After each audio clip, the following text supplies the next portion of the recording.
ఆయన గట్టిగా మాట్లాడతారని నేను నమ్ముతున్నాను. డిఓపి గారు ఎందుకు వచ్చి వెళ్ళారంటే దగ్గర నుంచి నన్ను చూసి ఏం ఫిల్టర్లు వాడారో చూసుకొని వెళ్ళిపోయారు ఆయన. వేదికను అలంకరించిన అధిరథ మహారథులందరికీ నా పాదాభివందనాలు, అలాగే నా హృదయపూర్వక నమస్కారాలు.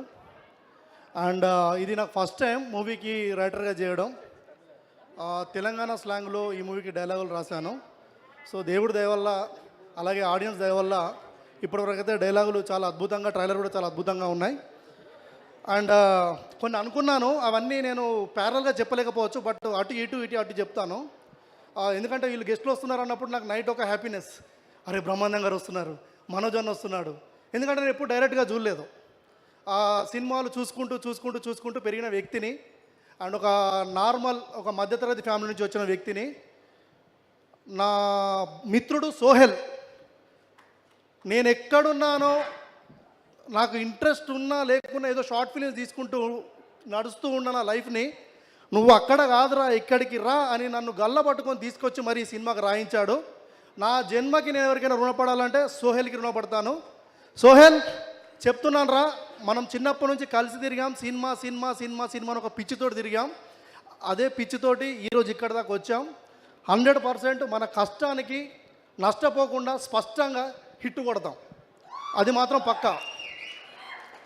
అండ్ అలాగే దేవుడు మన అందరం ఆనందంగా ఉండడానికి, ఎప్పుడు 100 సంవత్సరాలు ఆనందంగా ఉండడానికి బ్రహ్మానందం అనే ఒక గొప్ప వ్యక్తిని, బ్రహ్మానందం గారిని సృష్టించారు. అందుకే ఆ సార్ పేరు అంటే నాకు చాలా ఇష్టం, బ్రహ్మానందం అని. ఎందుకంటే మనం నవ్వుతున్నామంటే, ఇప్పటికీ స్టిల్ నవ్వుతున్నాం అంటే కారణం లెజెండరీ బ్రహ్మానందం గారి వల్ల. Sir thank you sir. మేము అంటే ఏడవడం కూడా మర్చిపోయాం సార్, మీ వీడియోస్ చూస్తూ అండ్ ఇన్స్టాలో మీమ్స్ చూస్తూ కూడా. Thank you so much sir. And అలాగే మనోజ్ అన్నకి, అండ్ అలాగే the young sensation Roshan Kanakala గారికి, అండ్ అలాగే శ్రీకాంత్ ఓదెల. దసరా తెలుసు మనకు, దసరా కన్నా ముందే దసరా ఇచ్చారు, దసరా తర్వాత కూడా దసరా ఇచ్చారు. అండ్ అలాగే గోపి సార్కి, సాయి రాజేష్ గారికి, సందీప్ కిషన్ అన్న, మీకు అంటే నేను డే 1 నుంచి చూస్తున్నాను మీ జర్నీ సోహెల్ది, చాలా సపోర్ట్ చేస్తున్నారన్న. And thank you so much. And అలాగే ఈ సినిమా గురించి ఒక 2 మాటలు మాట్లాడేస్తా. ఇప్పటికే చాలా ఎక్కువ మాట్లాడడం అర్థం కావట్లేదు, ఎందుకంటే స్టేజ్ ఎక్కి నాకు అంత పిసపిస అవుతుంది. ఈ సినిమా గురించి 2 మాటలు మాట్లాడతా. ఒకటి, ఈ సినిమాకి రైటర్గా చేసినప్పుడు సినిమా గురించి ఏం తెలియదు, అంత ఖాళీ పేపర్. ఈ ఖాళీ ఉన్న పేపర్ని ఒక పెన్ను నింపింది. ఆ పెన్నులో ఉన్న అక్షరాలు, ఒకటి బెక్కం వేణుగోపాల్ గారు అయితే, అండ్ అలాగే డైరెక్టర్ కోనేటి శ్రీను గారు. వీళ్ళిద్దరూ అసలు నాకు ఏం రాదు అంటే నన్ను పిండి రుబ్బి రాకి గిచ్చి మొత్తం పిస్స వేసి మొత్తానికి పిండి, అబ్బా అంటే నాకే అనిపించింది నేనేనా ఇవన్నీ రాసింది అని చెప్పి. నిజంగా సార్, మా మళ్ళొక జన్మ ఉంటే ఏదో అనుకున్న అత్తలేదు అది.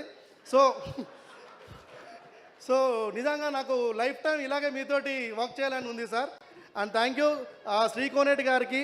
అండ్ అలాగే పాషా అన్న, ప్రొడ్యూసర్ గారు అయినప్పటికీ కూడా తమ్ముళ్ళలాగా అన్న అనుకుంటూ, అరే నన్ను అన్న అని విలువరా, సార్ అని విలువకరా అని చెప్పి ఓన్ చేసుకున్నాడు. సో నాకు అందుకే ఈ సినిమాలో నేను ఎప్పుడు కూడా ఒక సినిమాకి పనిచేసిన ఫీల్ రాలేదు, ఒక కుటుంబంతో పనిచేసిన ఫీల్ వచ్చింది.